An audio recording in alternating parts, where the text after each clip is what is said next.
بسم اللہ الرحمن الرحیم۔ شروع اللہ کے نام سے جو بڑا مہربان نہایت رحم کرنے والا ہے۔ آج میں جو واقعہ بیان کرنے جا رہا ہوں وہ واقعہ حضرت یونس علیہ السلام کا واقعہ ہے۔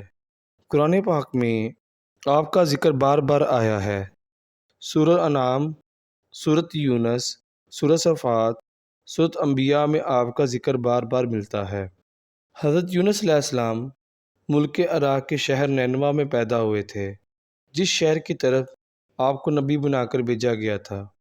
اس کی آبادی 1 لاکھ یا اس سے کچھ زیادہ تھی۔ آپ بھی لوگوں کو بت پرستی سے منع فرماتے اور ایک اللہ کی عبادت کی تعلیم دیتے رہے، برائیوں سے منع کرتے اور اچھائیوں کی ہدایت کرتے۔ اس بات سے آپ کی قوم آپ کی دشمن ہو گئی۔ آخر کار قوم کی بار بار مخالفت سے تنگ آ کر آپ نے فرمایا کہ اب اللہ کا عذاب تم پر آ کر رہے گا، اور یہ کہہ کر دریا کی طرف چلے گئے۔ ایک کشتی جانے کے لیے تیار تھی، اس پر سوار ہو کر روانہ ہو گئے۔ جب کشتی بیچ دریا میں پہنچی تو رک گئی۔ ملار نے کہا، اس کشتی میں کوئی غلام ہے جو اپنے مالک سے بھاگ کر آیا ہے، جب تک وہ نہیں اترے گا کشتی نہیں چلے گی۔ کوڑا ڈالا گیا، آپ کا نام نکلا، لوگوں نے زبردستی آپ کو دریا میں پھینک دیا۔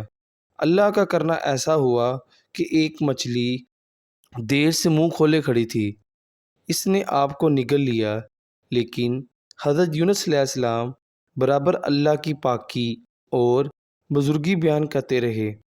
اگر آپ اللہ کی پاکی اور بزرگی بیان کرنے والے نہ ہوتے تو قیامت تک مچھلی کے پیٹ میں رہتے، مگر اللہ میاں بے حد مہربان اور رحمت کرنے والا ہے۔ وہ ہر توبہ والے کی توبہ قبول کرتے ہیں، ہر پناہ چاہنے والے کو پناہ بخشتے ہیں۔ حضرت یونس علیہ السلام بغیر اللہ کی مرضی کے باغ آنے پر شرمندہ تھے۔ اللہ نے ان کو معاف کر دیا۔ عاجز آ کر اندھیرے میں پکار اٹھے، لا الہ الا انت سبحانک انی کنت من الظالمین۔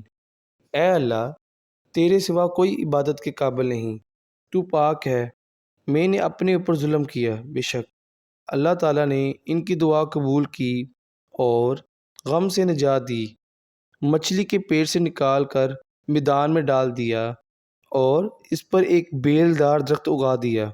حضرت یونس علیہ السلام کے اپنی قوم سے روانہ ہونے کے بعد اللہ تعالیٰ نے ان پر ایک بڑا سخت عذاب بھیجا، لیکن جب قوم نے دیکھا کہ عذاب آ رہا ہے تو وہ سب جنگلوں میں آ کر اللہ سے استغفار کرنے اور توبہ کرنے لگے۔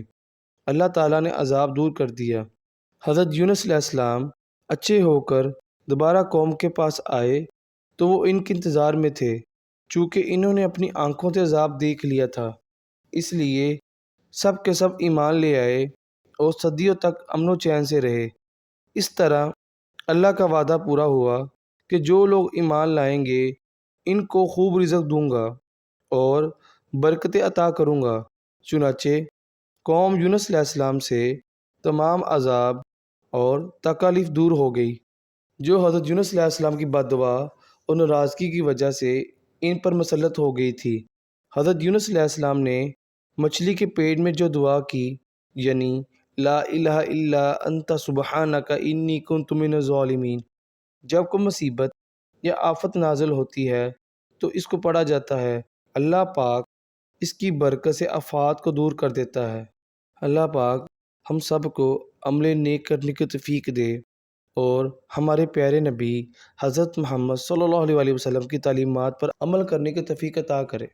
یہ واقعہ اپنے اختتام کو پہنچا۔ اللہ حافظ۔